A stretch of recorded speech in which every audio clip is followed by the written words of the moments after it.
Реймонд Шу ұсынады. Абайла аға. Жарайды. Хас шебер. Мына алтын арыстан бізді үнемі қорғап жүреді, солай ма? Иә, өйткені бізді ешкім жеңе алмайды. Не қып отырсың? Жұмыс істеп. Көрініп тұр. Жоғары төмен, солға, оңға, солға, оңға, солға, оңға, солға, оңға. Бәрі дайын ба? Иә, ұстаз. Киімдерді әкелді ме? Сәлден соң әкеледі. Ұстаз, қой қаным келді. Амансыңдар ма, ұстаз? Амансыз ба, қой қаным? Амансыңдар ма? Киімдеріңді келдім. Қане, келіп киіп көріңдер. Шатастырып алмаңдар. Әркім өзінікін алсын. Қане, киіп көріңдер, шатастырып алмаңдар. Жолбарыс, Қазір барам. жолбарыс киіміңді киіп ал. Жолбарыс. Аға, не болып қалды? Амансың ба? Не болды? Аға, не болды? Аяғымда ауыртып алдым. Шелекті мұнда кім қойған? Жетімек шығар. Мен бе? Көмектесіңдер, қолтығынан демеп жіберіңдер. Орындық әкеліңдер. Әт деген ай, мертігіп қалғанын қараш, арыстанның басын алып жүретін еді ғой. Ол болмаса жеңілет дейсің бе? Мен тұрмын ғой. Мен тұрғанда саған не бар? Қойшы. Жолбарыстың орнына кімді шығарамыз? Ұстаз, менің қолымнан келмейді. Жоқ, сен айтып тұрғам жоқ. Лонг, сен шығасың. Жетімек басқара алмайды. Ол басқармаса, мен бармын. Мен де бармын. Сен бе? Тыныш тұр. Лонг шығады. Құрметті жерлестер, өткен жыл мамыражай әрі жемісті жыл болды. Қалыптасқан дәстүр бойынша биыл да фестиваліміздің шымылдығын ашқалы тұрмыз. Бүгін Чинг Фунг және Вай ұрыс өнері мектептері тұмар үшін сайысқа түседі. Келер жылдың табысты болмағы осы жас өрендерімізге байланысты. Қандай тұмарды айтып тұр өзі? Жасыл түсті. Не? Тыныш тұрмасаң, қазір сазайыңды тартасың. Бұл 8 сақиналы аждаханың киелі тұмары.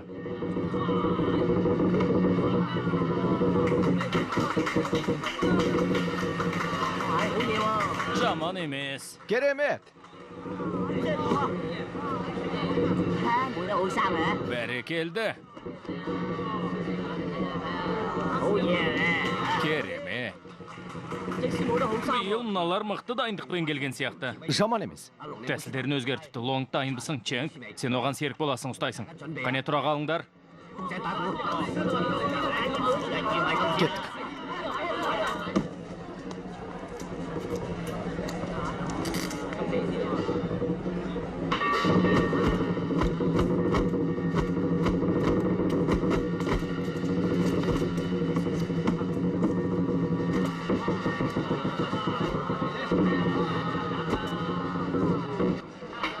Бәс тігу орны.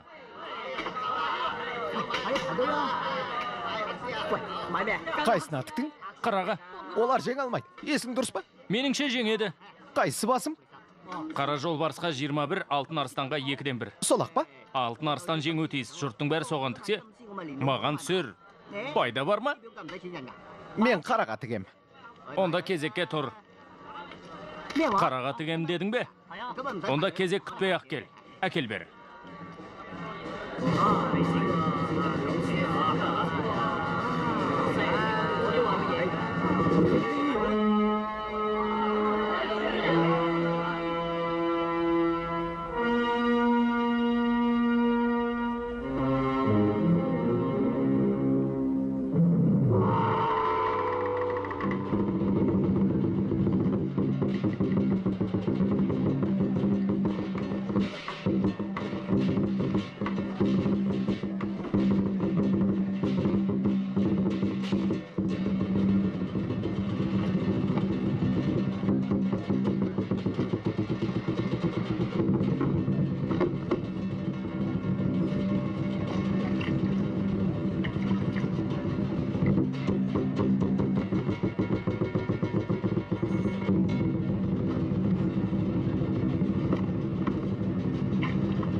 Бәрекелді.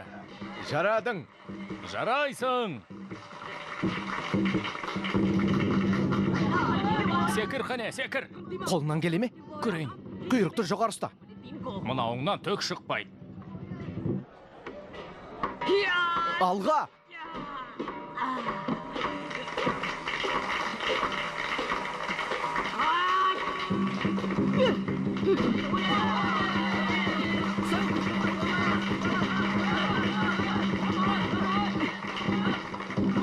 Қарсыласты жоғары шығармаңдар. Жарайды, осы бетіңнен тайма.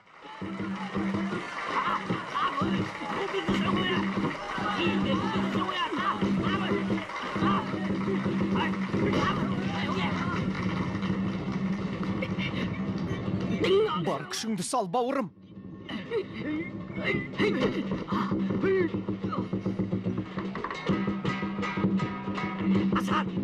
Ченк, белбеуің. Ченк, дайынсың ба? Иә.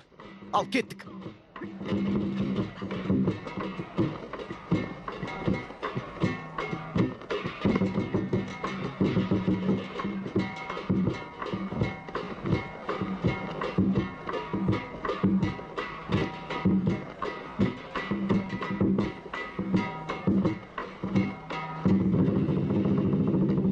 Түсемін.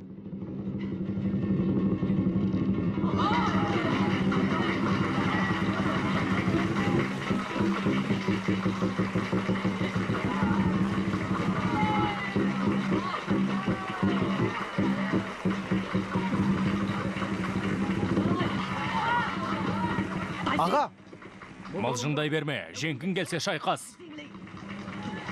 аға сен.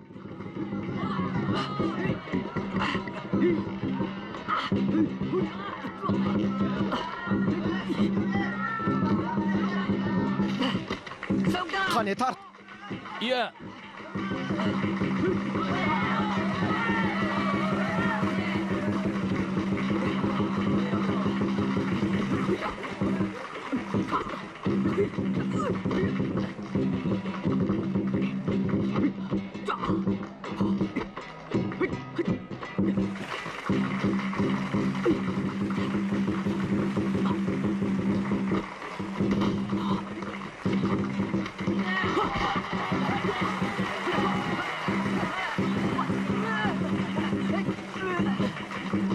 Көтеріл.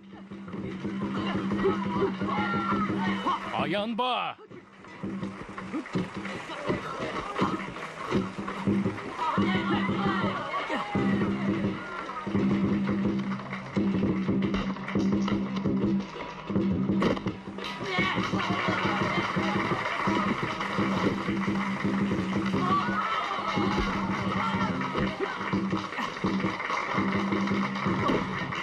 Аға, мұның не? Бұл ережеге қайшы емес пе? Ережеңе пысқырғаным бар. Маған жеңіп бер деп ақша төленді, демек жеңемін.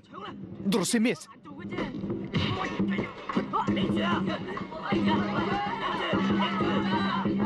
Сақ бол. Құлама, қане, шайқас.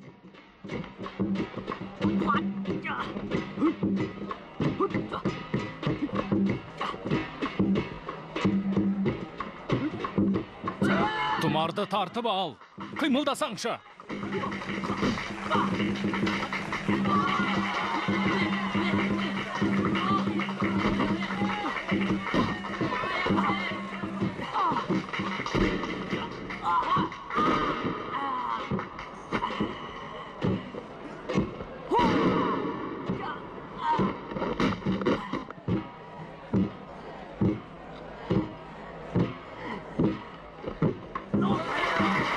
Бәрекелді! Жеңді! Жеңдік. Жеңдік! Жеңдік.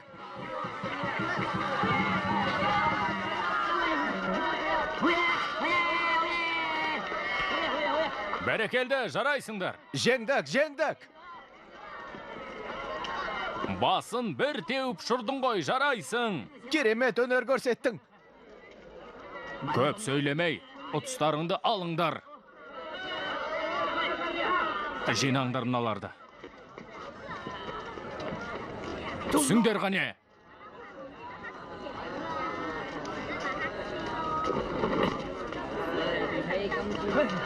Ұстай тұршы, ұтысымды алып келейін. Оңбағандар-ай, бар ақшамнан айырылдым. Сен қара арыстан, ал мен алтын арыстан болам, қане? Жақсы. Санап алыңыз. Ақша санағанды сүйеді. Келер жылы көбірек төлеймін. Біреу біліп қоймай ма? Онда біздің мектепке ауыссаң қайтеді. Жақсылап ойлан. Қалай қарайсың? Ойланып көрейін.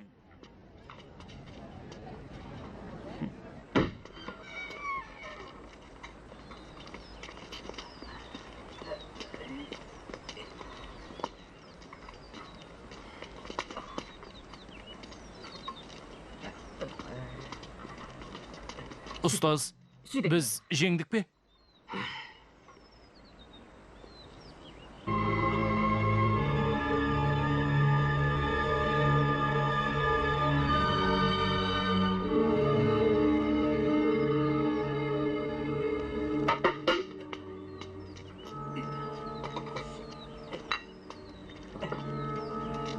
Ұстаз, шай жесіз бе?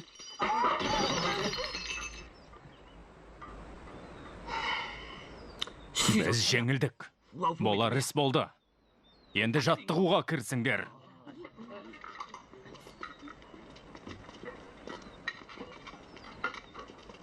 Лонг, біз сенің кесіріңнен ұтылдық.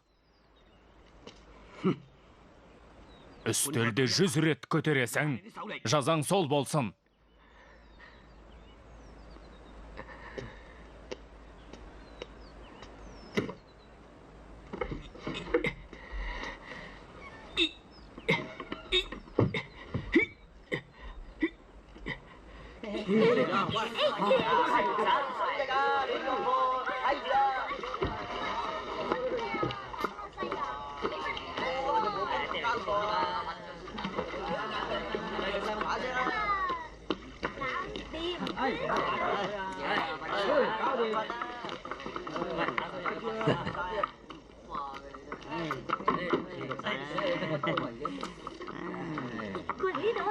Шашырата бермеш.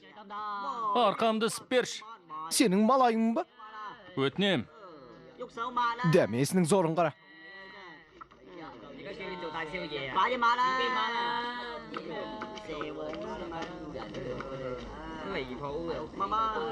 Рахмет. Не? Тағы мен бе? Айтқанды орында.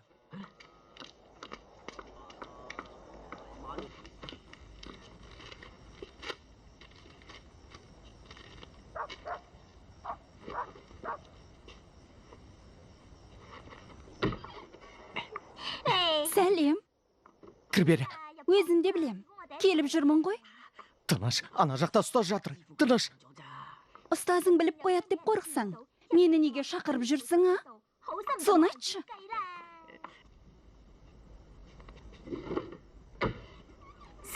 Сәлем, жарқынам. Аға, Не керек саған? бірінші рет емес дей ме? Жұмысың болмасын. Бол, жылдамдатыңдар. Ол жағын өзім білемін. Ұқтың ба? Қане, еркелетсеңші мені. Күттіріп қойдың ғой.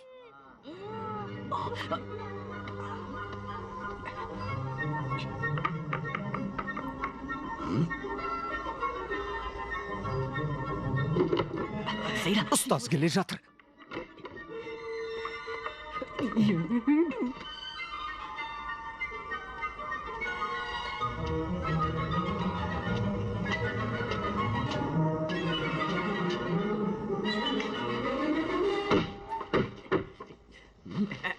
Ұстаз, Мұнда не істеп жүрсің? ештеңе? Мына жер салқындау екен. Салқын? Иә? Тұншықтырып өлтірейін дедің бе? Жоқ, әрине. Не істеп жатырсың? Ештеңе?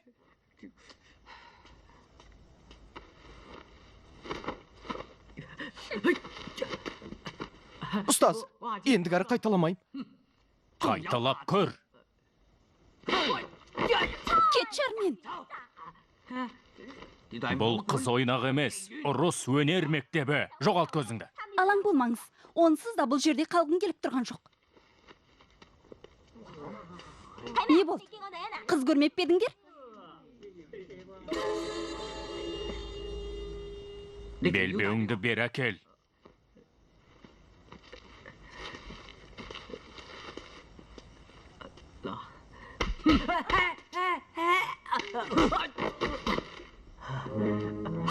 Вай, мектебі?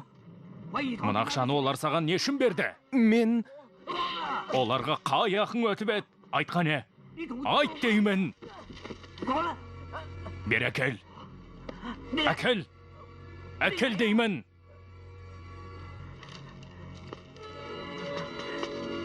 Бұл не? Дженктің киімі ме?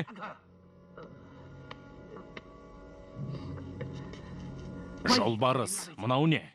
Ол саған не үшін ақша төлеп жүр? Лонгқа айтпады ма?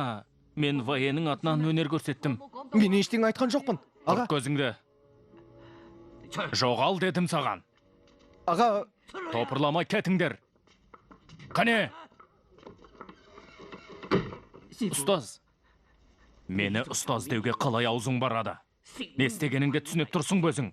Сен мектебіңе опасыздық жасадың, көшеде қаңғырып жүрген кезің есіңде ме? Аш-жалаңаш, үйсіз-күйсіз жүрген жерлерінен кім сендерді паналатып еді? Кім? Аяқтарыңнан тік тұрып алсын деп, 10 жыл бойы білім беріп, білгенімді үйретіп, өз ұлымдай тәрбиеледім. Есесіне ештеңе сұраған жоқпын. Сондағы алғысың осы ма? Бұл қылығыңды қалай ақтауға болады? Лонгтың ондай бәсекеге дайын емес екенін білдің. Біз саған үміт арттық. Бұған қалай ғана дәтің барды? Бізді неге сатып кеттің? ол бізді сатып кетті. Ұстазға опасыздық жасаған нес? Қуып жіберетін шығар енді. Жауап бер. Айтқане. Жауап берейін. Дұрыс айтасыз. Мен опасыздық жасадым. Мен кетем. Аға, Кеттім. Жібер мені. ұстаз. Аға, ағатай. Жолын бөгеме. Енді қайтып оралушы болма. Аға. Аға, 2 күннен кейін Ким ұстазды сотқа апарады екен. Бір амалын таппасақ, оны түрмеге қамайды. Не істемек ойларың бар? Құтқарып қалмақпысыңдар? Ол жақтың күзеті мықты ғой. Оларды екеуміз-ақ жайратып саламыз. Кунфуден хабарлары жоқ қой. Алды-арттарына қарамай қашады. Олардың көксегені ақша ғана. Онда Кимді қалай қолға түсіріп жүр? Ол удай мас болыпты. Солай. Мас болған соң қолға түсіп қалған ғой. Мүмкін. Алдымен бәрін ойластырып алыңдар.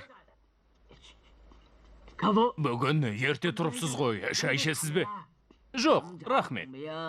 Онда сәлден соң келейін. Жақсы. Саған не керек? Мектепке жазылайын деп бедің?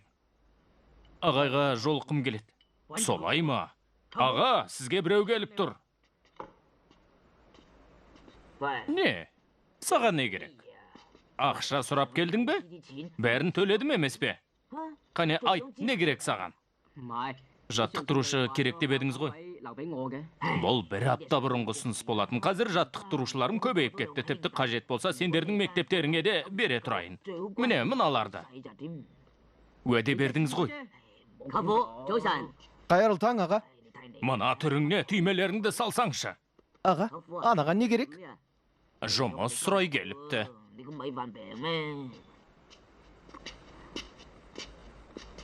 Біздің атымыздан өнер көрсеткеніңді білмеппін.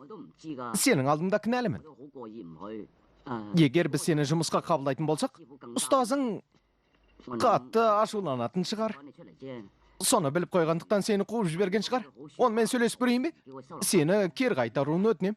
Керек жоқ. 2 қолға бір күрек табылар.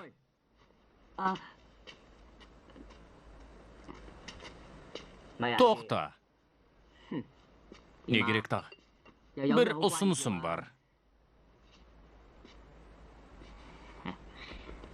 Күреп ақша табуға болады. Ойланып көр. Не деген келіп тұр? Айт.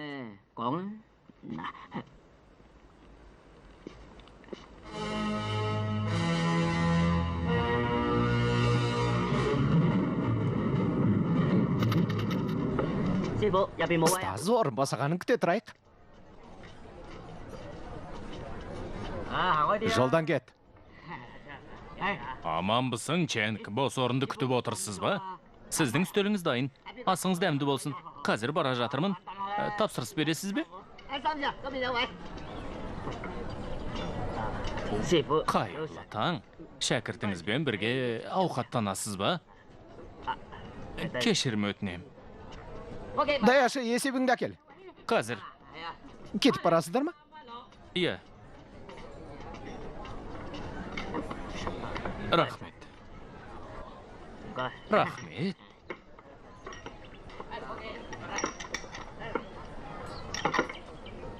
Сіздердің арыстандарыңыз керемет өнер көрсетті. Мұндайды бұрын соңды көрмеппін. Арыстанды өзім басқардым ғой, біз жеңеміз демеп едім. Мен бос сөйлейтін адам емеспін. Сіздерге біздің ағамыз көмектесті.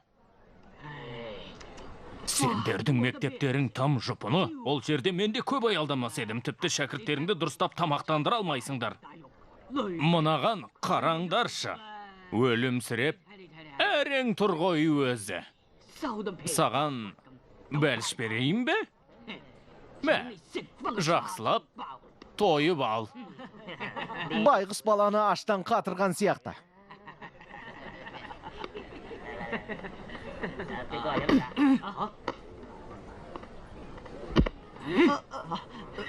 Байқайым батыл сияқтысың. Сазайын бер!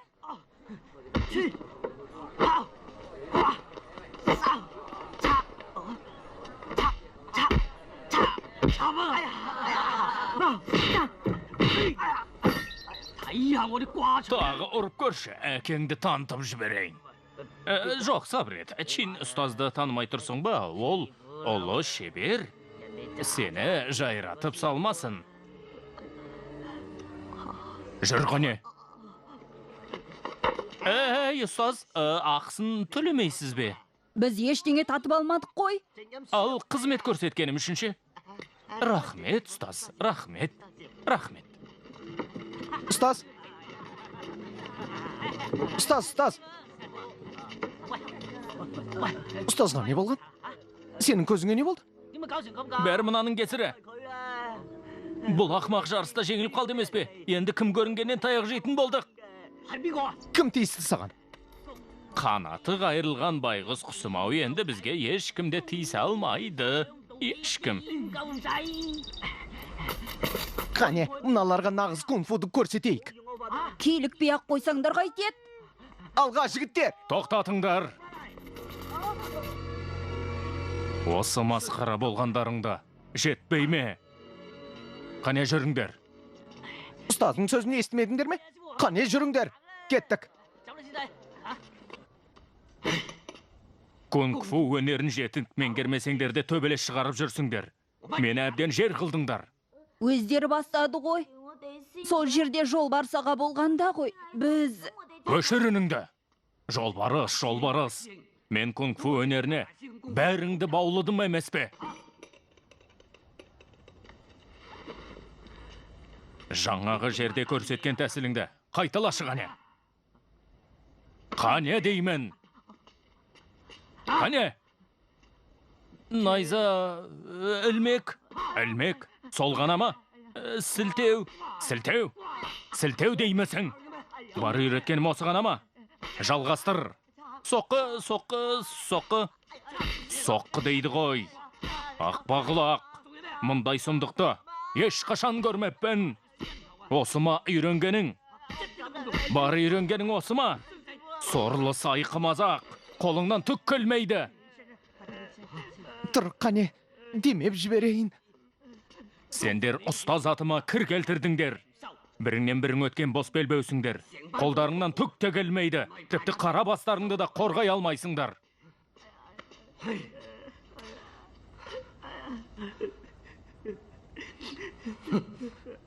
Анау болса, ақшаға бола біреулердің сойылын соғып жүр. Оны кунг-фуға баулыған мен едім ғой, арнамыз қайда? Масқара болдық қой. Шайханада дұшпаным таба қылды. 25 жылғы төккен терім далаға кетті. Неткен масқара. Доғар еңремей. Сен тіпті өзіңді де қорғай алмайсың. Ал сен ше, үнемі біреудің артына тығылып боздап жүргенің, саған қолымның ұшы да тиген жоқ. Не көрінді сонша?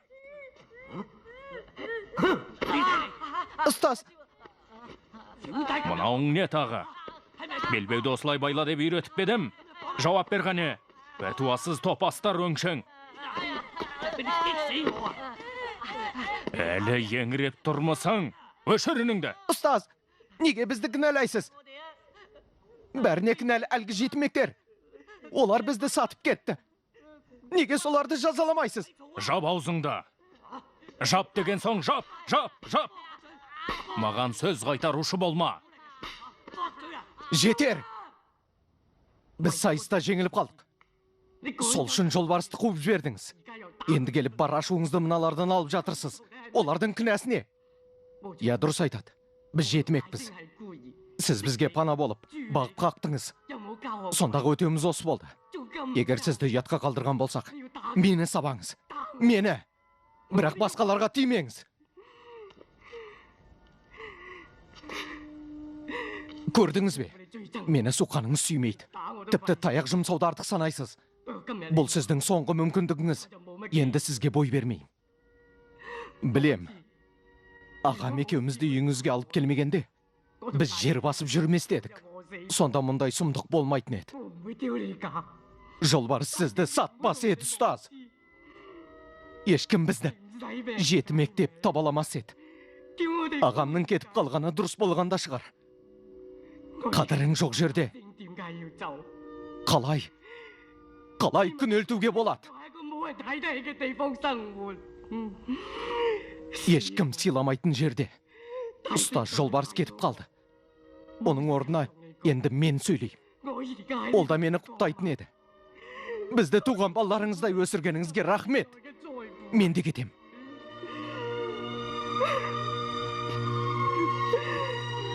Тоқта!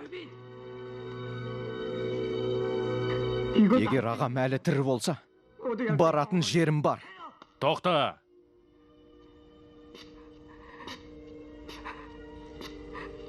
Егер кеткің келсе кете бер. Бірақ ағаңды ертіп әкел. Біздің мектеп бейбақтардың ордасы емес. Енді қаншауын келмексіңдер, а? Несі бар екен? Бар болғаны бірдеңе сұрайын деп келдім. Біздің мектеп үздіктердің үздігі. Біз алтын жолбарысты жеңіп алдық. Бұл жерге баса көктеп кіретін сен кім едің сонша? Кімсің? Бауырым, Біз бауыр емеспіз. мен тек Жетет. Сен менің ығырымды шығардың. Жігітім, менің ашуыма тимегенің дұрыс. Жоғалт көзіңді. Қане? Табаныңды жалтырат, жетімек. мен олай атағанды ұната бермеймін. Түкіргенім бар екен. Тағы нені ұнатпаушы едің? Аға, бір жеріңді зақымдап алмадың ба? Ештеңе етпейді. Семіріп аяғыңды әзер басып тұрсың ғой. Саған көбірек жаттығу керек. Ұстазды шақыр. Еш жеріңді мертіктіріп алмадың ба? Дін аманмын. Оған бір пәлеге тап болғанымызды айт.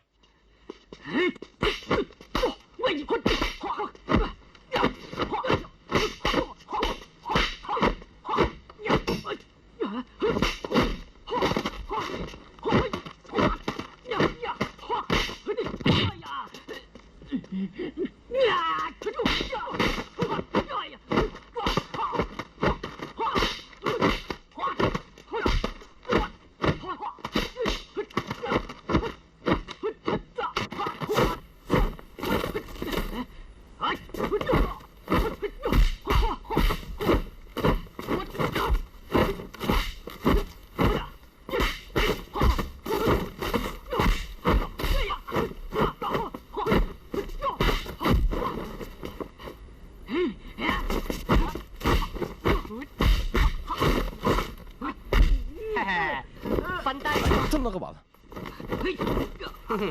Ей, май құйрық, биің көңілімнен шықты.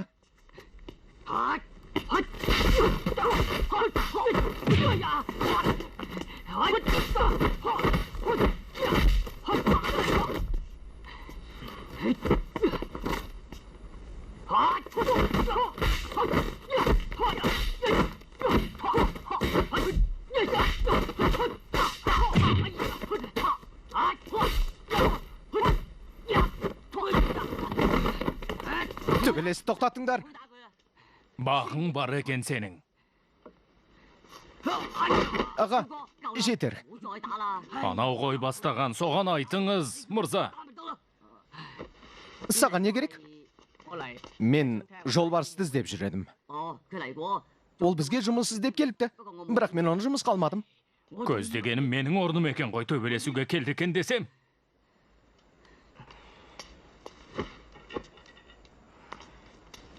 Рахмет. Кешір, бауырым. Болды.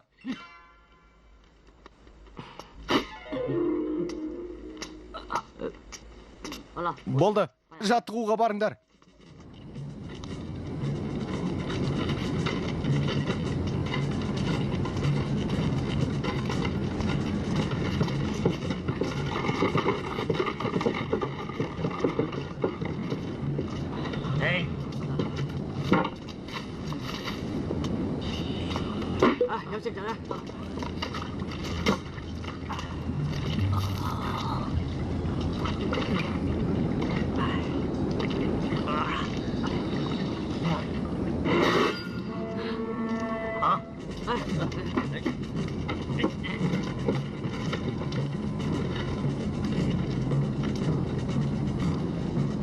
Әне келе жатыр.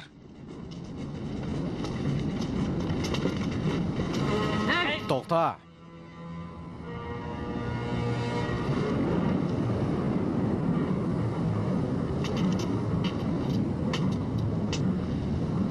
Семсерді суырыңдар.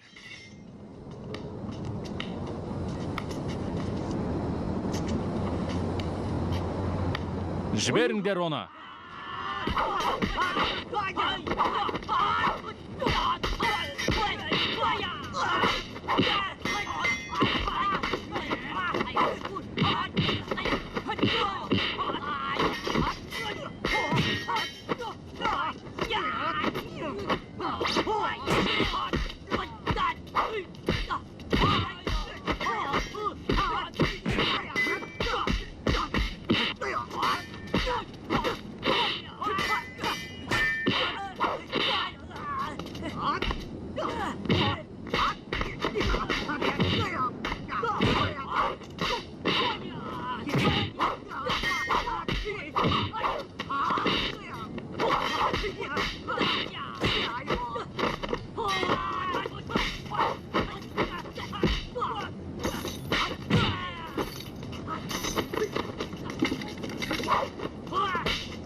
Ұстаңдар оны.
Ұстаз жарақаттанған жоқпысыз?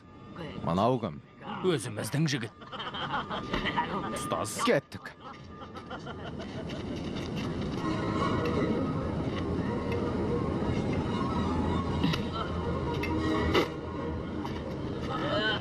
Қашып кеткенін тезірек хабарлаңдар. Шабуыл жасаған кім десе не дейміз? Ақ желпі ұстаған жігіт деп айтамыз. Рахмет. Бер қараңызшы. Мынадай ақ желпі ұстаған жігітті көрмедіңіз бе? Желпі аңдып тұратын уақытым жоқ. Ақша табуым керек. Уақытымды алушы болма. Жоғалғане. Жоғал. Келіңіздер, көріңіздер. Ей, мынау ақ желпі бар жігіт емес пе? Жоқ, ол емес. Сол дейм. Қарашы өзің. Ұқсамайтын сияқты. Бұл суреттегі оның нобайы ғана. Бірақ мұның нақ сол адам екен анық.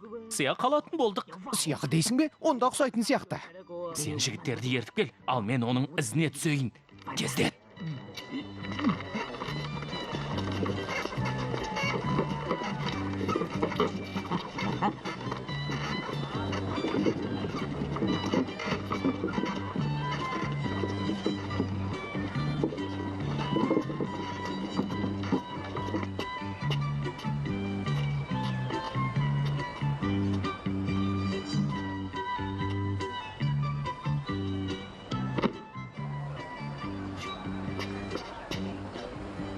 Ол мына ғибадатханаға кіріп кетті, қане соңынан еріңдер.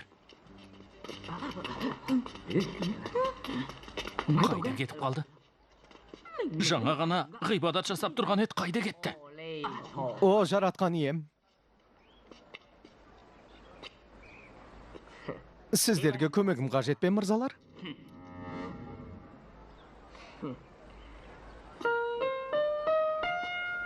Бес сақшы бірден жабылмақ па?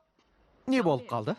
Ақ желпішті мырза, ойын аяқталды. Сіз ұсталдыңыз. Мен ешқандай оғашқылық істеген жоқпын. Қателесіп тұрған шығарсыздар. Іздегендеріңіз басқа біреу болар. Жоқ, менің көзім өткір. Қателесу мүмкін емес. Ұстаңдар мынаны. Семсеріңді маған бер.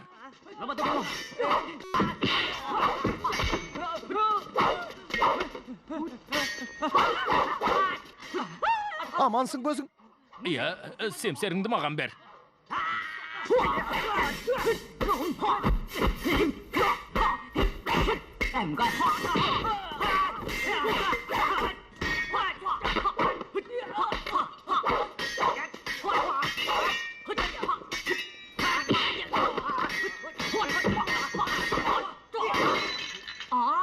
Будданың басын шауып тастадың ғой. Кешіріңіз. Мені алдап соға алмайсың, мен Буддаға сенбеймін. Ұстаңдар мынаны.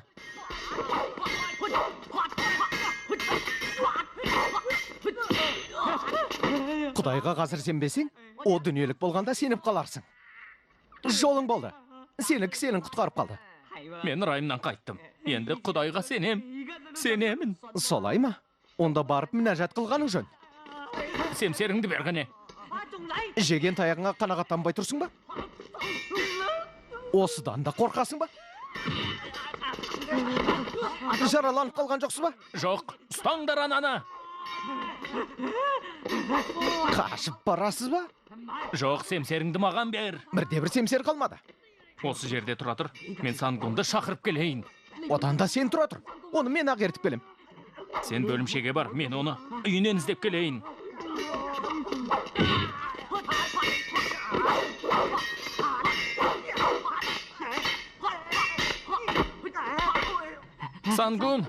Сангун, ашыңыз. Сангун, ашыңыз. Амансыз ба, Сангун үйде ме? Бауырым. Анаған жауап беруге шаман келмеді ме? Не боп қалды? Әпке, біз ақ желпуші бар жігітті таптық. Ақ желпуші бар жігіт? Иә, Сангуннен соны тұтқындауға, рұқсат алуға келіп едім. Әкем таңертең бөлімшеге кеткен. Ол үйде жоқ па? Енді рұқсатты кімнен аламыз? Оның еш қиындығы жоқ. Оны қолға түсірген екенсіңдер, бөлімшеге алып барыңдар. Оның бізге ергісі келмесе ше? Сендерге тағы көмегім керек пе? Сен қайда барасың? Тағы да төбелеспекпісің? Ол сенен көмек сұраған жоқ. Бұл менің азаматтық борышым. Жүр, Егер әкем біліп қойса ше? сен айтпасаң ол білмей қалады.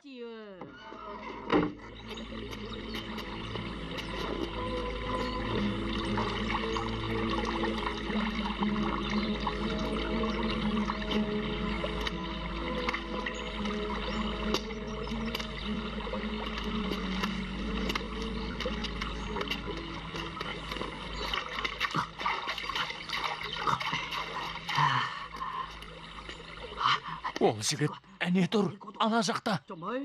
Онда барсаңшы. Менің көзімен естеген қараш. Өзің бара берші. Кешіріңіз.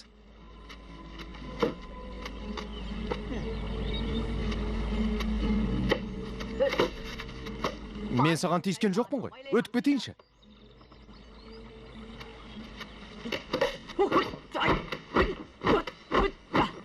Не, тонағың келе ме? Онда бекер әуре болып жүрсің. Мен сені ойлағандай әлжуаз емеспін.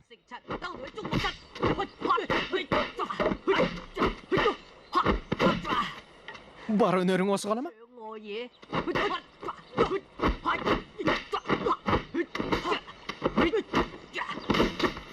Ескерттім ғой, шаман келмейді.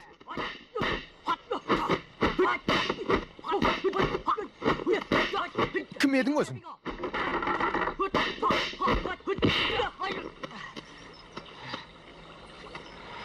Сенімен арпалысып тұратын уақытым жоқ. Жарадың, жігітім. Тұрысты қарасаңшы, көзің жалын атып тұр ғой. Алған бетіңнен, тайма. Сияқыны тең бөлісіп аламыз. Анау қайда? Ана жаққа кетті ғой деймін. Қарап тұрмаймысың?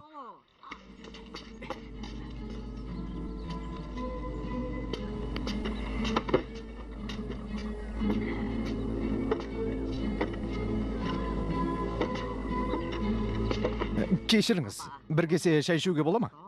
Іше бер. Рахмет. Отырыңыз. Рахмет. Қара терге түсіпсіз ғой. Шынымды айтсам, бүгін жолым болмай тұр. Өз жөнімен кетіп бара жатыр едім. Бір есерсоқ тап берді. Ал оның алдында тыңшылар соққының астын алмақ болды. Бақытыма қарай, мен құтылып кеттім.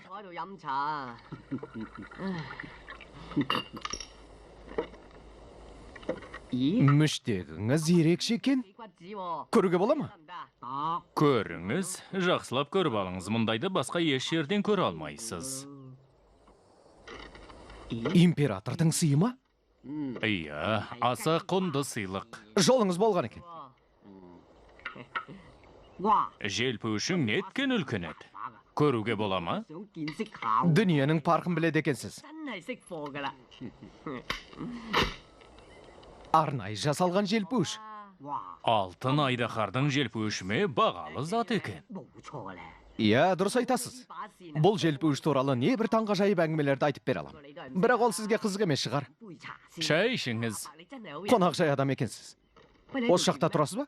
Жоқ, біреуді күтіп отырмын.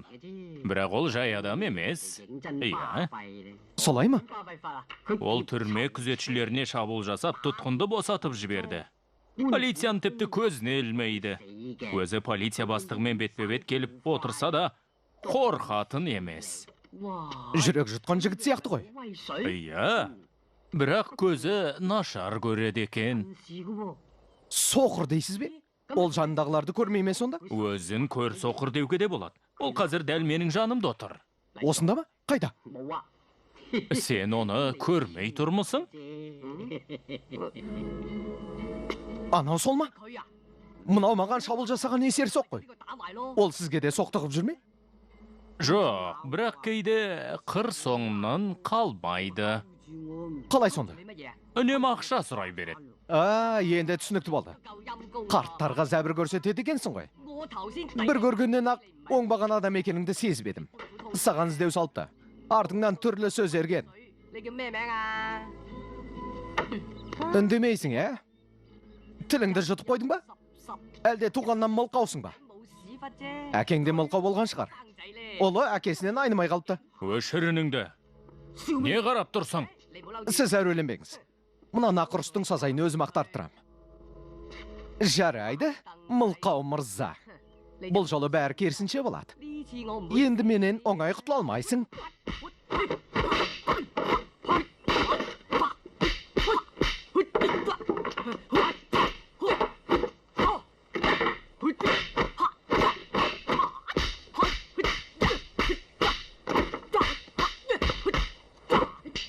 Сәкіні шебер пайдаланады екен өзі.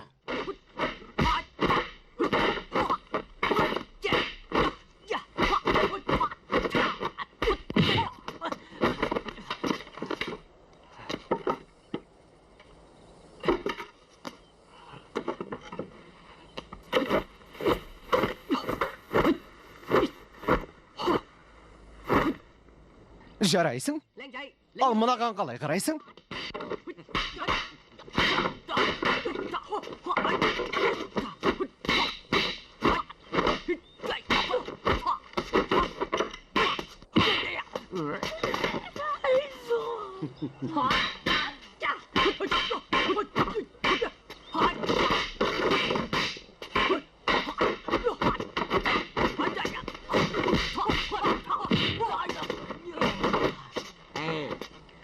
Мұнаның сазайын тарттырғың келсе, сырық сілтеп көр, қане? Рахмет, ақсақал.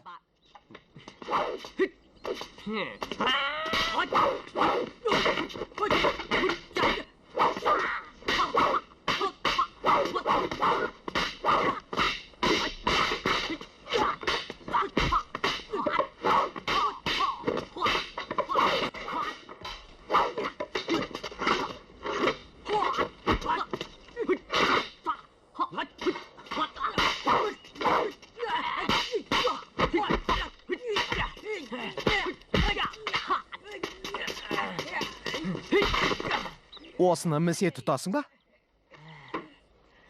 Иә, мына сырықтың маған көп көмегі тиді. Дұрыс айтасың, ол болмаса жеңіліп қалар едің. Оныңыз рас. Енді тырп етпей жатқаның жөн. Сізді ренжіткен үшін мынаны жақсылап тәрбиелеп жіберейін. Мынау мен үшін, мынау сенің мылқау әкең үшін. Ал мынау, мынау. Әке, мынау сізге қарап қояды өзі. Бұлай тұра тұршы. Сіздің де ұрғыңыз келе ме? Мен саған не деп едім? Біреудің ісіне араласпа дедім ғой. Сөз ұқпайды екенсің. Кунг-фуды меңгеріп ал дедім. Бірақ сен оны да құлағың әлген жоқсың. Ан тұрған сәкіңді сүйреп алып, ылғи былыққа батып жүргенің. Сені сабанға түсірер біреудің пайда болғаны жақсы болды ғой. Ақсақал, мұнымен не дегіңіз келеді? Біз бір тамырдан нәр алғанбыз. Бір тамырдан дейсіз бе? Иә, Бәйтерек пен оның тамырымыз. Түсінсем бермасын. Мен оның әкесімін. Сіз мынаның әкесіз бе?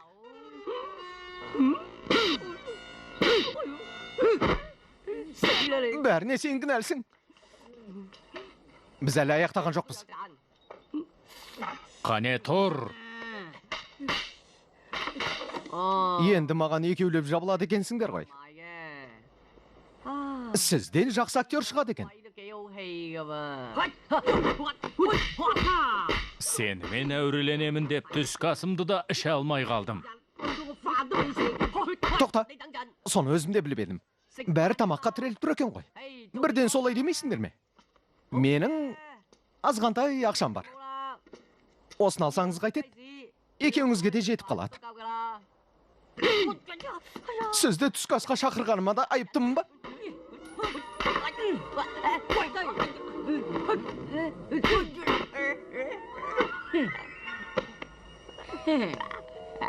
Ақшаңды қалтаңа салып қой. Біздің түскі асымыздың ақысын император төлейді. Әкең полиция қызметкері ме? Полиция бастығы. Үйден шықпа деген жоқпын ба саған? Әпкем базарға жұмсап еді. Жөніңе кетпедің бе? Үндемеуге қақың бар. Айтқан әр сөзің сотта өзіңе кесірін тигізуі мүмкін. Мұны бұрын бір жерден естігем.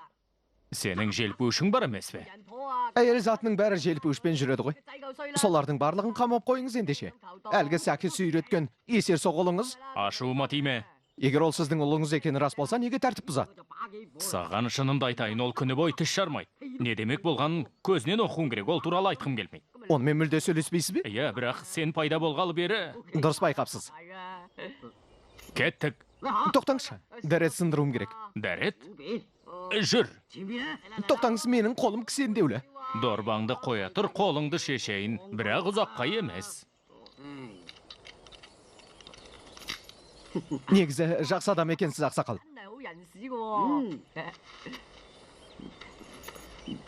Сізден қысылып тұрмын. Ұялсаң ана бұтаның түбіне барып кел. Табылған ақыл. Бірақ менің қашып кетуім мүмкін ғой. Мен қашып барам. Есі дұрыс бозының. Мен қашып барам. Қашып барам. Қаштым. Қашып барам. Өзім де солай ойлап едім. Менің көздеген жағыма бара жатырсың. Менің соңыма неге түспейді? Бостандыққа жеттім бе әйтеуір. Мынау не тағы? Мынау не? Мынау мені тартып барады. Бұл жер бұзықтарға арналған дәретхана деп аталады. Құтқарыңызшы мені. Қозғалмай әйтпесе батып кетесің. Қолыңыз болайын, көмектесіңізші. Өзің түстің, өзің шық. Қозғалға мұршам болмай тұр. Әзірге басың батқан жоқ. Таптым. Егер ән айтып берсең, мен сені құтқарып алам. Бірақ әнді нақышына келтіріп орындауың керек. Жарайды. Ән салып берейін, ән айтайын. Құстар ұшып барады.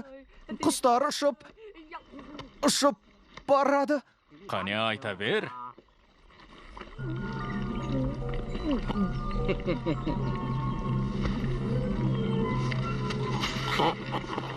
Таяқтан ұста, әйтпесе батып кетесің.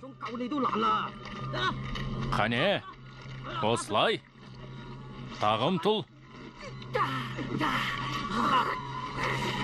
Шығайын дедің бе? Қалай? Қане, бәрекелді.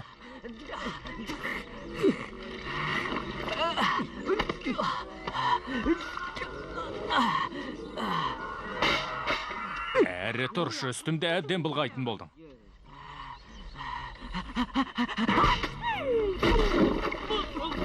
Көмектесші. Тезірек шығарып ал мені.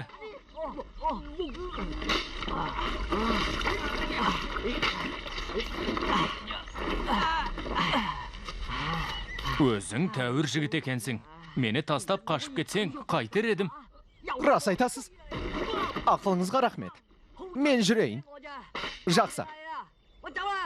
Мені тастап кетпейтін шығарсың. Қаласаң ән салып берейін. Жарайды. Шырқа. Құстар ұшып барады. Құстар ұшып барады. Жетер енді, шиқылдамай тоқташ, өтінем. Ән айтпасаң да құтқарып алам. Міне, ұста. Мықтап ұста. Жіберіп алсаң өзіңнен көр.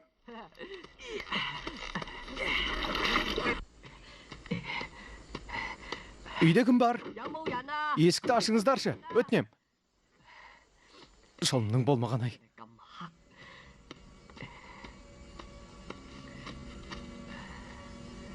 Ей, Бикеш! Сіз кімсіз? Бұл мен ғой. Құдайы қонақпын.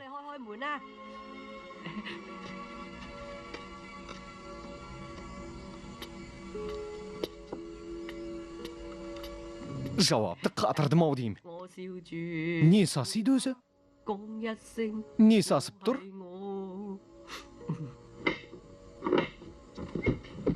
Сәлем.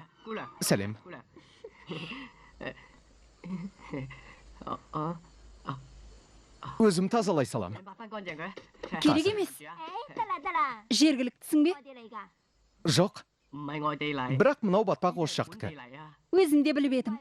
Жергілікті тұрғындар батпаққа батпайды. Кешіріңіз, түрім келісіп тұрған жоқ. Жуынып алуға бола ма? Мен ештеңені былғамаймын.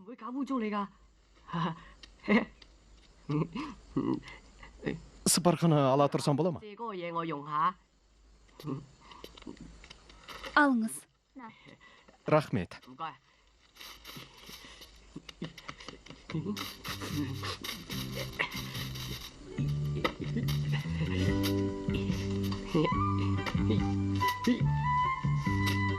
Ептілік артық етпейді.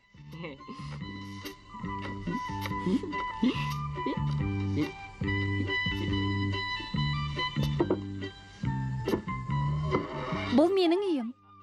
Сізге үйге кіруге рұқсатымды берген жоқпын ғой. Жарайды, бер жүр. Із қалмапты әйтеуір. 冇晒啲腳印。 Әлгі шал енді мені таба алмас.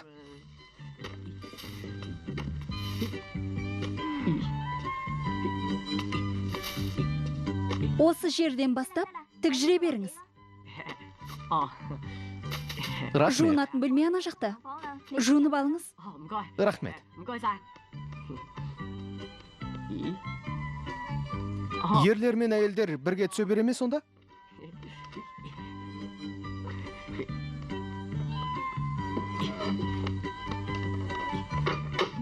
Кір киімдеріңізді шешіңіз. Мен сізге інімнің киімдерін алып келейін.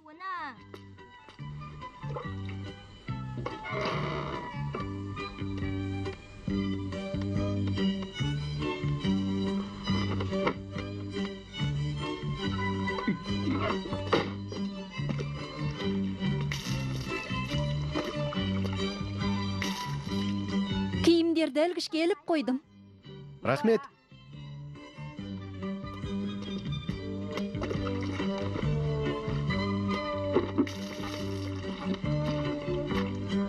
Құдайым-ау, базарға баруды ұмытып кетпін ғой.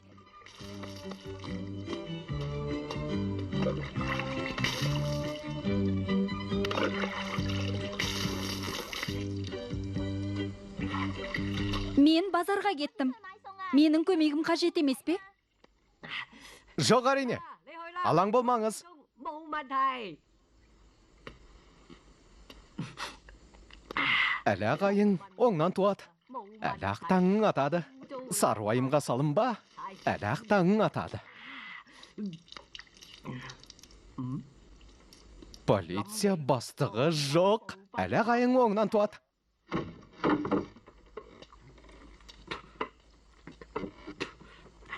Құдайға мың алғыс. Үйде ешкім жоқ екен. 會見到個仆街呢。 Әйтпесе тергеп мазамды алар еді. 費事同佢講咁多。 Мынау не тағы?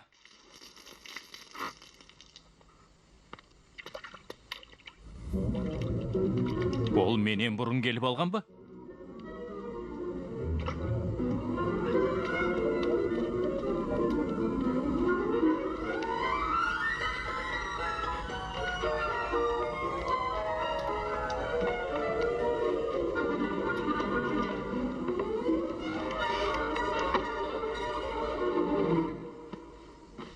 Әлгі қыздың інісі келген болар.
Мына балшық қайдан келген?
Кешірші мен алтын балық.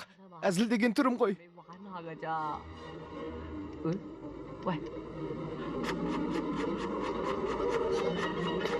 Тірлетін түрі жоқ. Ақымақ неме, балықта не өшің бар еді? Сен мұнда қайдан жүрсің? Әттеген ай. Бұл жолы қашып құтылмайсың.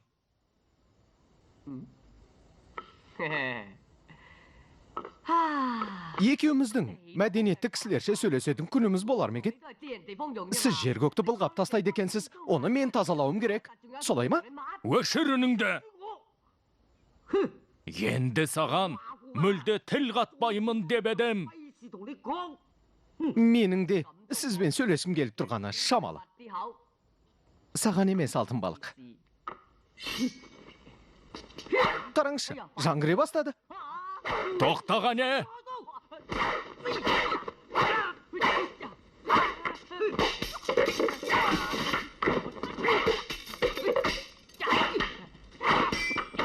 Тоқта, заң туралы бұрын соңды естіп едіңіз?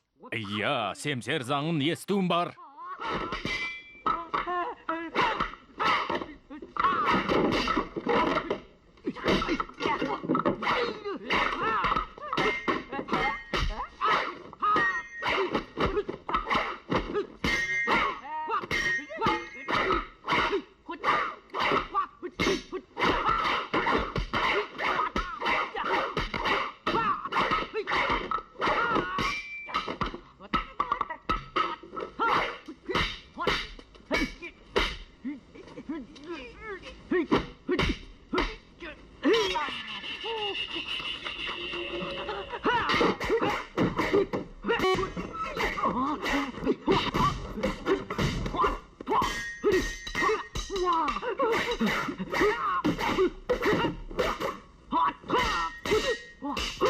Орындықтың не жазығы бар еді?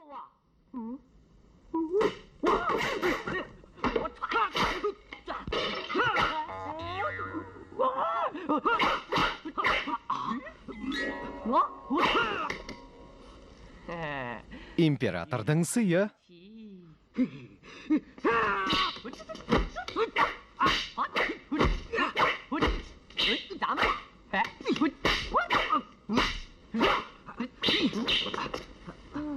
Мүштіктен мін жоқ. Тіпті қару ретінде қолдануға болады екен. Ұр, сандар, ұр, сандар. Басыңыз жарылмай қалды. Қабырғаға ұрып көрейін. Сынбады я? Ал керек болса. Ал керек болса.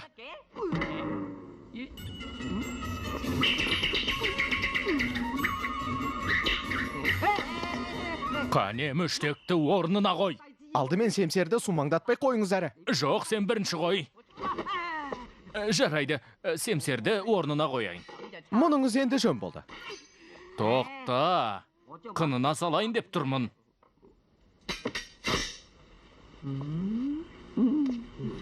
Ұрыс басталды.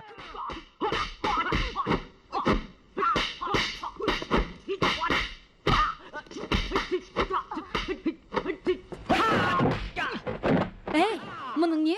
Мен емес, анау бірінші бастады. Жиһазда сындырған сол. Соған ұрсыңыз. Не қарап тұрсыз? Қане ұрсыңыз? Әке? Ол сіздің де әкеңіз бе? Бала санынан жаңылып қалған жоқсыз ба?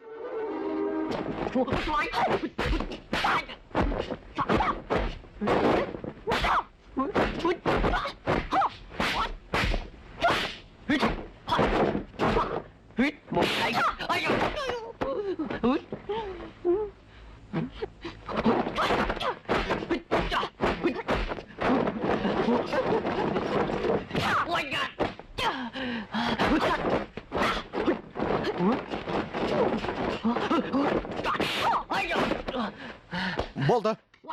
Доғар.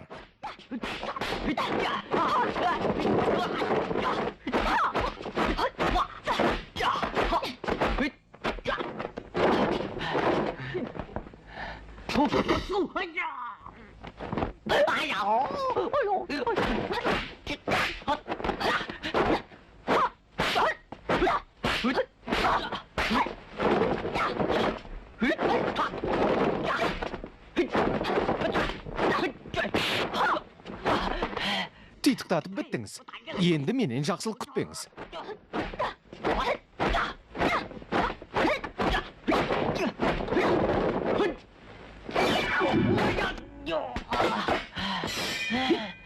Мен жай ғана беріле салдым.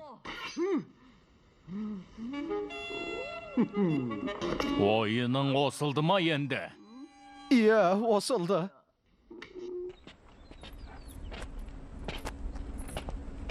Біраз тынығып алайық. Тығырыққа тірелдік деген осы. Қорғану да оңай болмады. Менің дәретханаға барғым келді. Бара бер, бірақ мынаны ойыңа түйіп ал. Қашудың жалғыз жолы қабырғаны бұзып өту ғана. Осы сөзіме иланатын шығарсың, а? Шын айтам, жұмысымды бітіре сала қайта оралам. Мынаның қолын шеш. Рахмет. Рахмет, достым. Қарама, ұялам.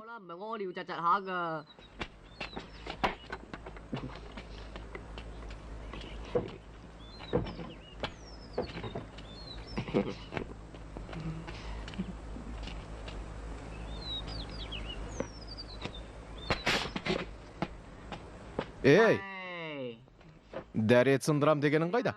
Ауру қалса да әдет қалмайды екен.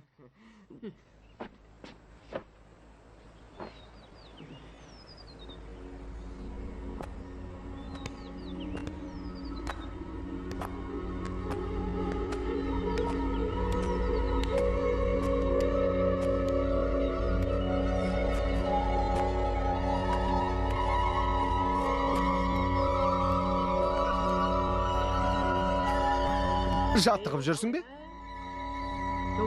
Мына жердің енін өлшей салайын деп едім. Өлшеп болдың ба? Елді түс.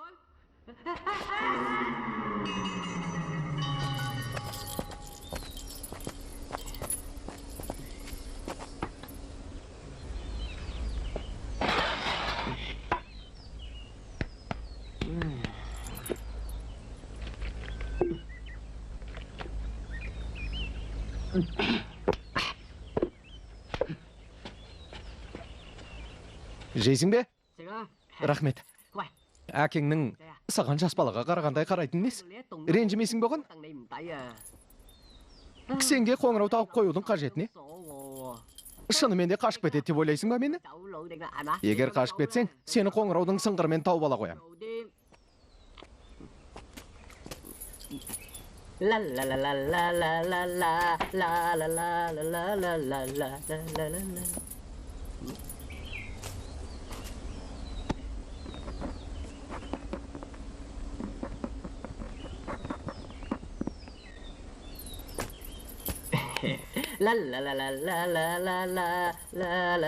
la la la.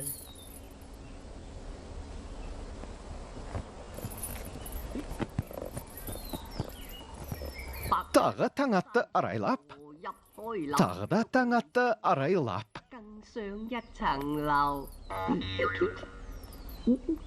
Тағы да таң атты арайлап, артынан күн батты қайтадан. Сұмдық қой мынау, қыр соңынан қалатын емес. Сангунь бастық, тоқтаңызшы, сізді әрең таптым ғой. Тағы да сенбісің?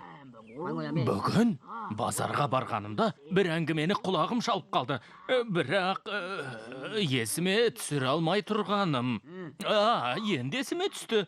ақ желпуіші бар адам сағат 5-те банкті тонағалы жатыр екен. Сенімдісің бе? Иә. 5-те деймісің? Өтірікті судай сапырып тұрған жоқсың ба? Сізге өтірік айтқан күнім болып беді.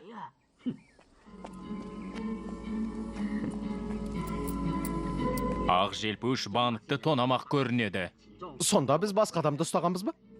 Айттым ғой сендерге, мен қарақшы емеспін. Оны ұстағанша сен күдікті боласың. Егер мен жібермесеңдер, мен сені сотқа берем. Әкеңді де. Жағдайдың анық қанығына жеткенше еш қайда да кетпейсің. Жіберіңдер мені, бұған хақларың жоқ. Тыныш. Қашам деп әуре болма. Кілтті әкелші. Жарайды, мен келгенше күте тұр. Онда тезірек кел.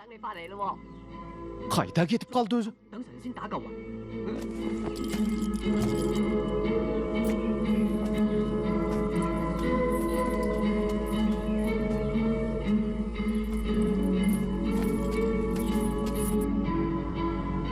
Әлгі ақ желпуіш көрінбей ме? Қайда жүрсің, а? Қорқып біткен шығар. Мен ештеңеден қорықпаймын. Онда жігіттерге бара бер. Әлі дайын емесіңдер ме? Не дегенін естідің бе? Барып айтқанын істе. Жарайды, барсам барайын. Әбден аяққа оралғы болды. Ақшаны бұған да бөліп беруге тура келеді енді. Осыны көрсете салайық. Елдер банкты тонаған сол екен деп қалсын. Банк. Жіберіңізші мені. Жап аузыңды. Жыр. Тоқта, ол не істеп қойды? Біреу болмаса, біреу құтқарып қалар. Желпуішіңді ұмытып барасың. Не? Не істемек ойың бар? Ұстаздың бұйрығын орындап жатырмын. Сені біздің қатарымызға қосады екен деп ойлап қалдың ба не? Біздің кінәмізді арқалап кететін біреу керек еді. Желпуішіңді ұмытып кетпе. Түрменің іші қапырық болады.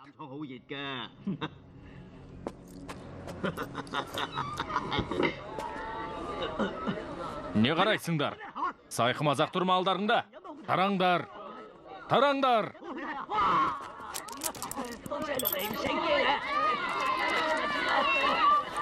Ақша бәріне де жетеді деп айттым ғой.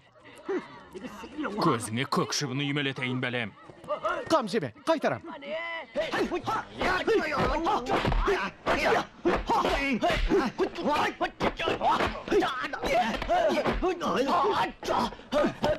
Басымнан ұр.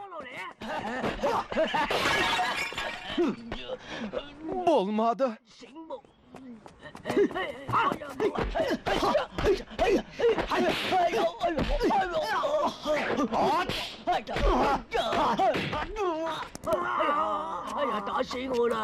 Шымшыма дедім ғой саған.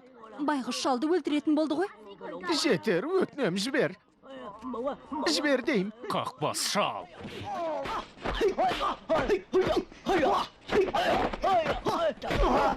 Ұрмаңдаршы мені. Менде шалда не ақыларың бар? Өлетін болдым ғой. Болды. Жетер, болды. Жетер.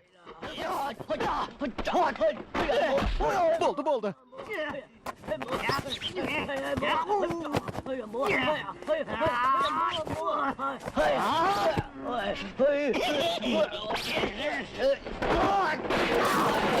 Бәрекелді, енді наныма ешкім таласпайтын болды.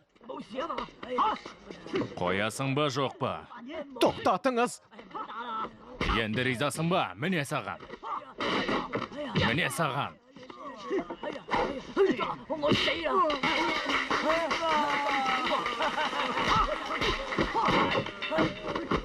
Мұнан қара.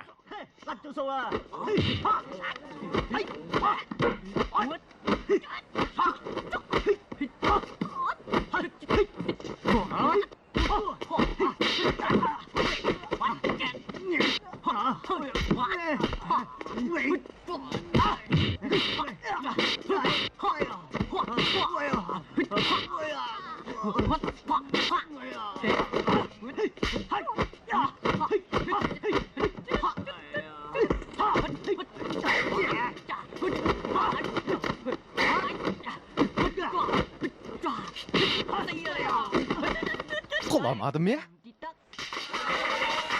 Рахмет, рахмет.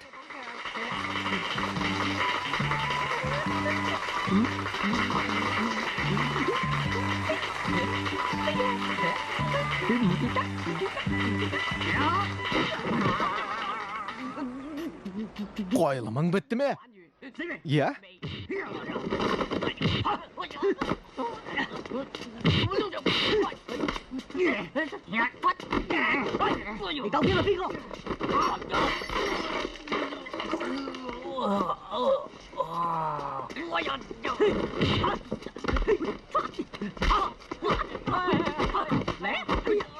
Құдайым-ай! Енді қайттым. Менің тауарым. Тағы керек пе? Міне.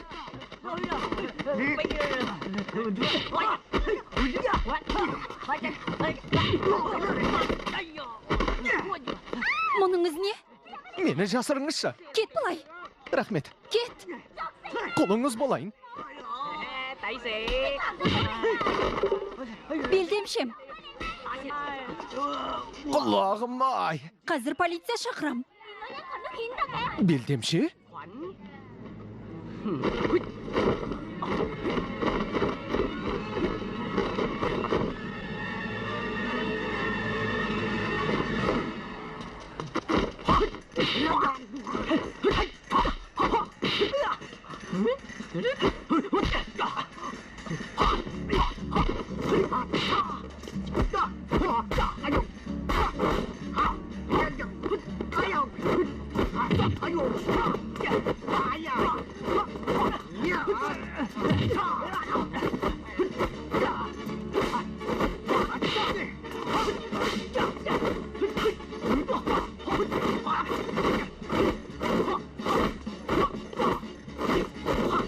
Құламадым.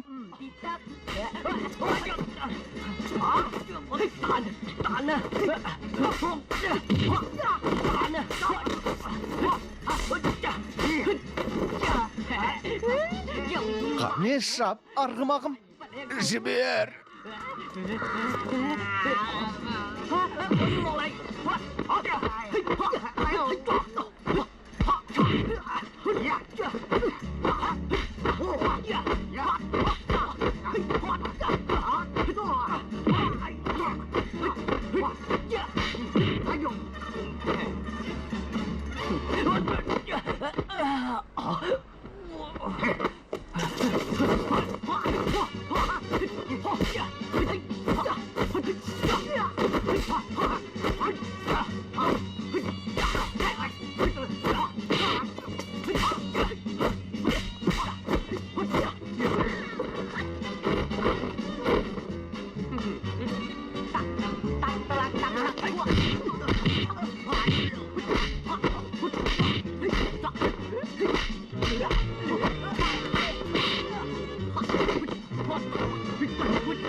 Құлақтан құлақ қалмады.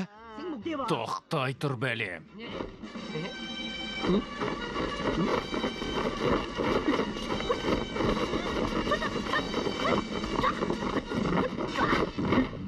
Қайда кетті?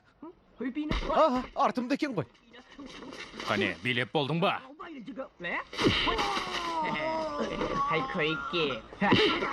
Құлағым ай. Тағы да құлағым.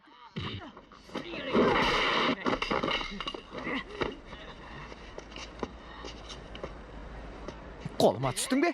Енді менен құтыла алмайсың. Араласпа. Тауарыма тиіспе. Қазір келем.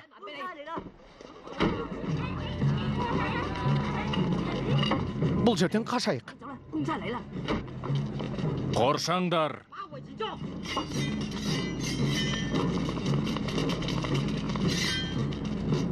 Қане шығыңдар. Ғимарат қоршауға алынды.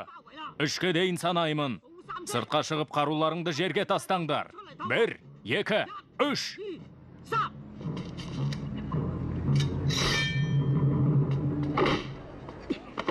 Қыбыр етпе. Оған шамам да жоқ. Аға, сабыр ет.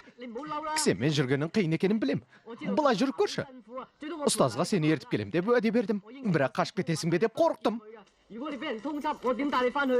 Сол себепті тұсаулап қойдың ба? Алдымен полицияға барып, сені ақтап алайық. Болмайды. Заңның аты заң, заңға мен де бағынам. Бір рет шапағатыңыз тейсін. Заң баршаға бірдей балам. Ағама жала жапты ғой. Қарауылшы жасаққа шабуыл жасағандар кешірілмейді. Тәртіп сақшысы да қылмыс жасау мүмкін ғой. Бірақ біз қарауылшы жасақты тонаған емеспіз. Тұтқындалдарыңызға әкеліп берсемші? Күлкімді келтірме. Несі күлкілі? Егер біреуді жаралап сол адам жазылып кетсе, оны жараламаған болып шығасың. Жарайды. Мүштегіңізді алсам, қалай қарайсыз? Қой орнына. Мүштекті орнына қойдым. Демек, мен оны алған жоқпын. Әке, уақытымызды қыз. Мынаға мүмкіндік берсек қайтеді? Араласпа, кімді өзім ақ тауып алам. Сіз оның қайда екенін білмейсіз. Ал мен білем. Керек болса өздерің тауып алыңдар. Тоқта. Қылмыскерді жасырғаның үшін сені де тұтқын қаламын. Сізбен дауласпай қояйын деп едім. Жарайды. Ойлануыңызға уақыт берейін. 3-ке дейін санайым. Жауабыңыз дайын болсын. Әйтпесе мүштекті сындырып тастайым. Жарайды, тоқта. Егер қылмыскерді ертіп келмесең, мен сені түрмеге жабамын. 40, 50, 60, 30-ын сен ал. Сен.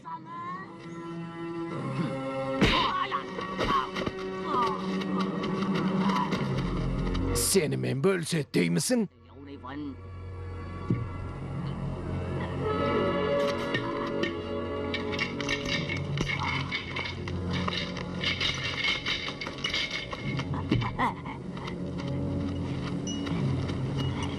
Тым құрғанда біреуін берсеңші, бір кәдесі берсең қайтеді.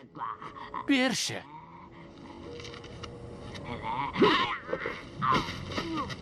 Кәдесі дейсің бе?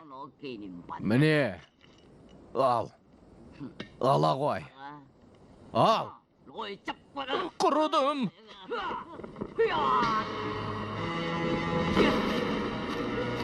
Қорқпа, мен ұстап алдым. Сен бедің? Ағама жасаған қиянатың үшін өлтіріп тастасам артық болмас еді. Онда құмыраны неге қағып алдың? Жақсы бұйымның бүлінгенін қаламайым. Саған не керек өзі? Мені жолынан қалдырып тұрсың. Сені полицияға ертіп барайын деп едім. Мынау сені іздеп келіпті, кім? Не? Мына күшік бе? Несі күлкілі? Шынымды айтсам, менің де күлкім келіп тұр. Күле бер.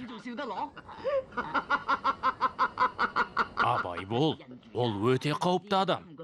Есіңе сақтап ал, ол жолбарыс құйрығы тәсілін мықты меңгерген.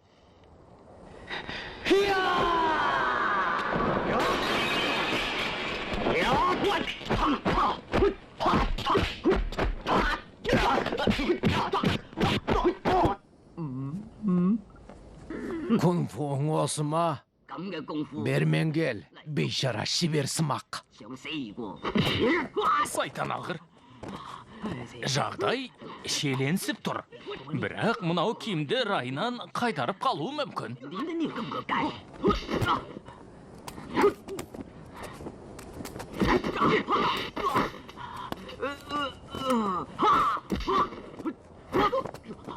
Көріп ал. Аяқ. Тағда аяқ.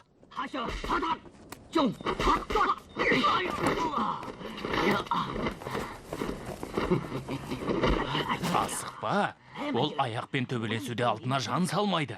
Денесіне соққы жаса. Денесіне соққы жаса. Иә. Денесіне ме? Иә, иә.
Töbeles.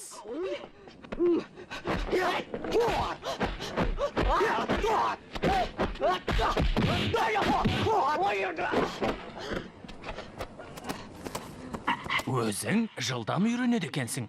Денесін төмпештей бергеннен түк шықпайтынын түсінген шығарсың. Ертерек айтпадың ба? Тәсілдерін зерттеп алу керек қой. Айтуға оңай, таяқ жеп жатқан мен ғой. Оның әлсіз тұсын аңдамағаның ба? Ол сол аяғымен ғана төбелеседі екен.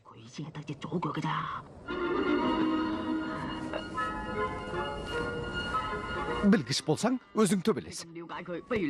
Сені кім жаттықтырады екен сонда?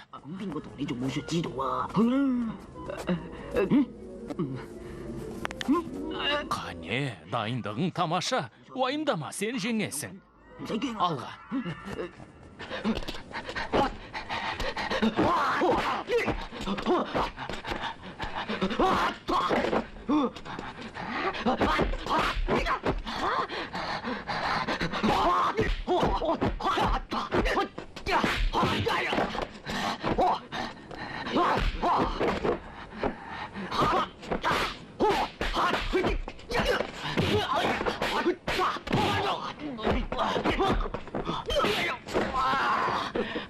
Қане тұр. Беріле салмақпысың? Сен не ғып отырсың?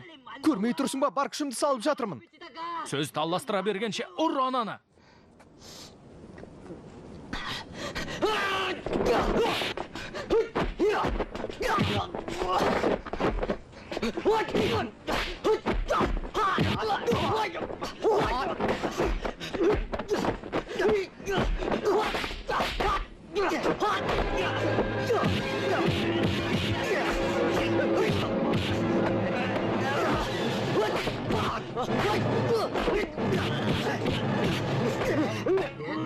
Не де болса шыдап бақ, қане.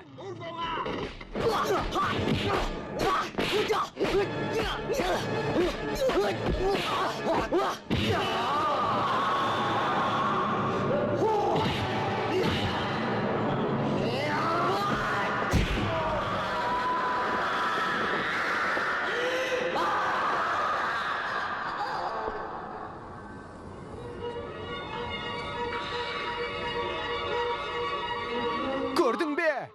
Мен жеңдім! Абайла, арт жағыңа қара. Абайла дедім ғой. Сау тамтығың қалмапты. Келе жатыр. Қане тұр, жатпа тұр. Тұр қане. Тұр енді, тұр. Алға. Шегінуші болма. Сен жеңіп шығасың. Барыңды салсаң, оның бұт-шыты шығады.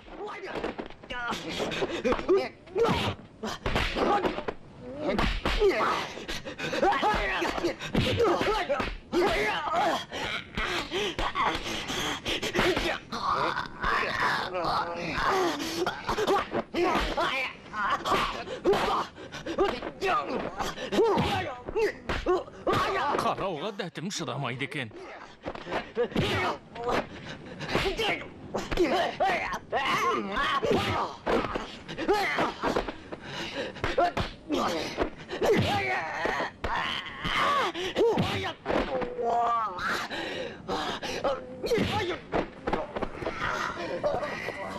Күшіңді жина, жеңіс сенікі болады.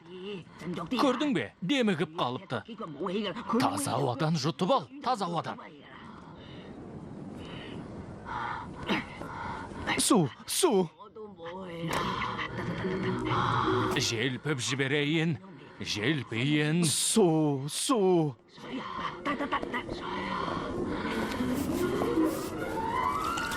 Қазір су әкелдім, енді сергіп қаласың.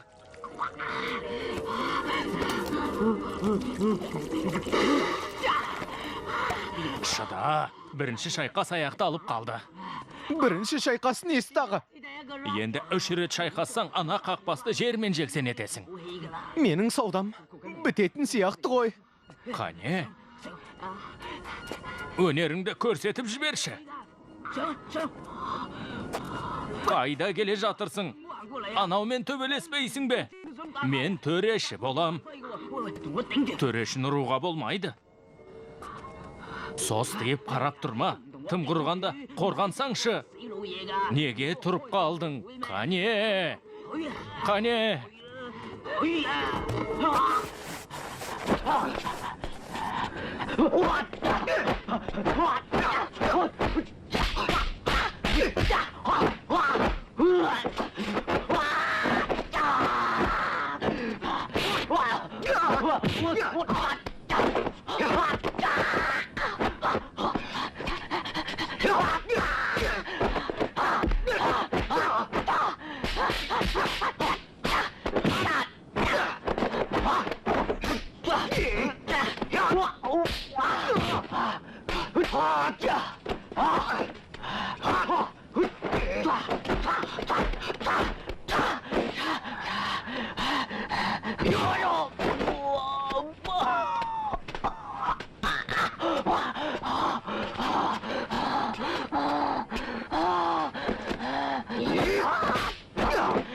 Желпіп жіберейін.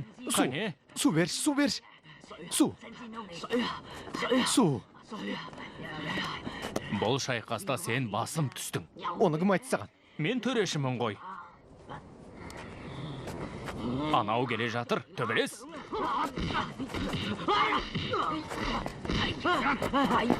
Арғы жағына шықсаңшы.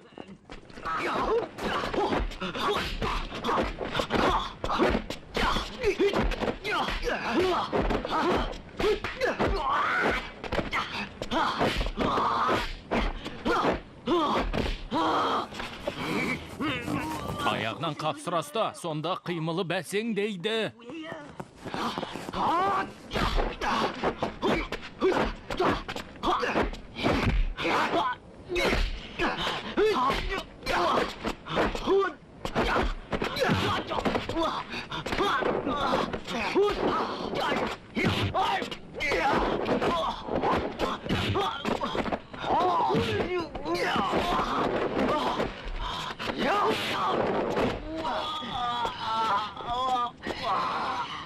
Судан ал.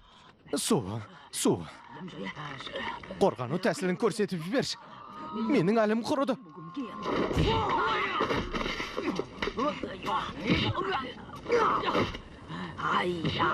Мен әбден қартайыппын.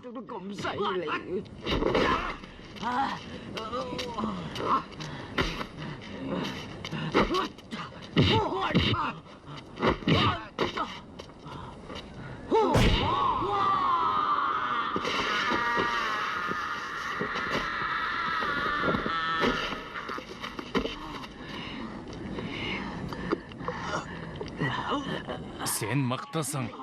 Саған қарасам, қылшылдап тұрған жас шағым есіме түседі. Сен хас шеберсің. Амансың ба өзің? Қалай? Су. Су ма? Қазір әкелемін. Қазір?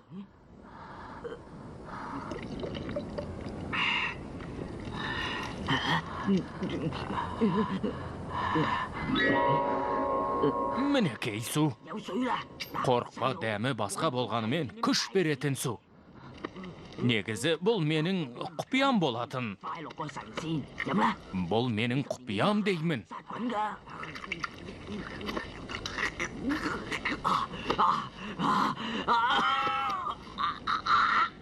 Енді жақсы болдың ба?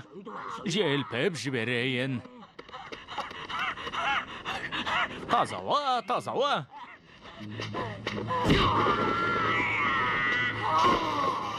Қарт кісіге деген құрметің қайда?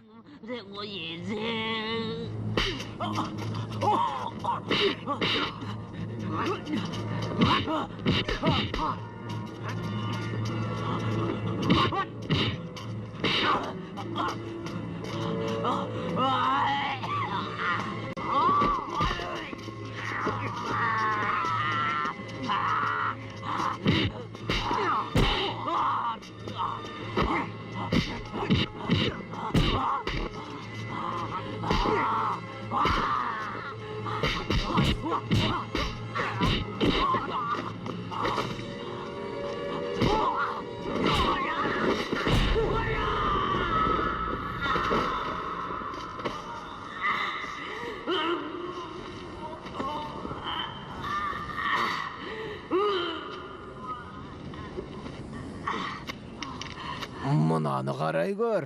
Алтынды алып күмісті қалдырдың ба? Онда былай істейік. Өмірі жолым болмайды екен.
тамаша.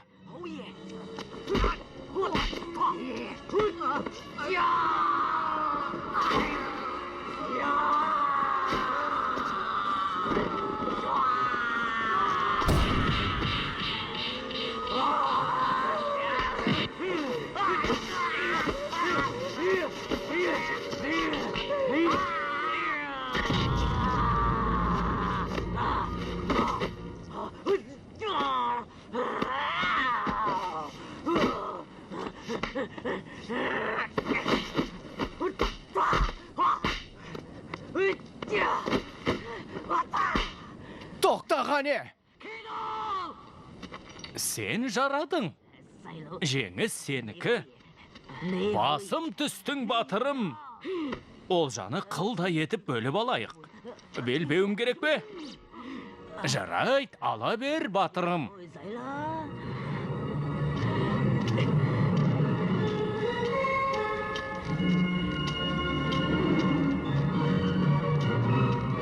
Ұстаз, Джинк оралды.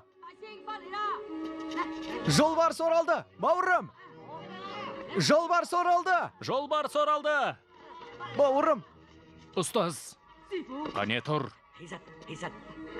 Айдаһар қайда? Әне. Жүріңдер. Тездетіңдер. Қане, жол беріңдер. Бейбіт өмір орнады.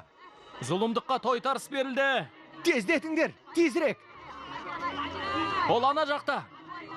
Қане.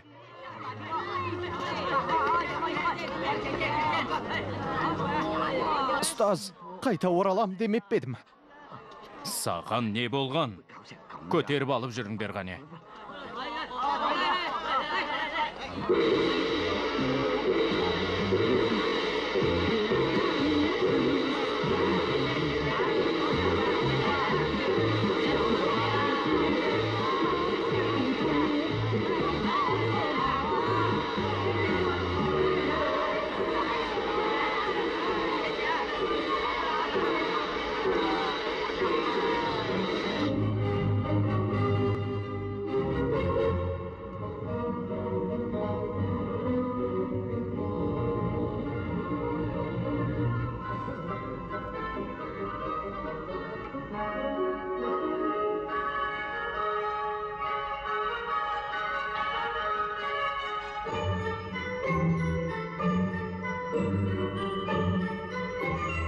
Фильм Қазақстан РТРК акционерлік қоғамының тапсырысы бойынша аударылып дыбысталған. 2017 жыл.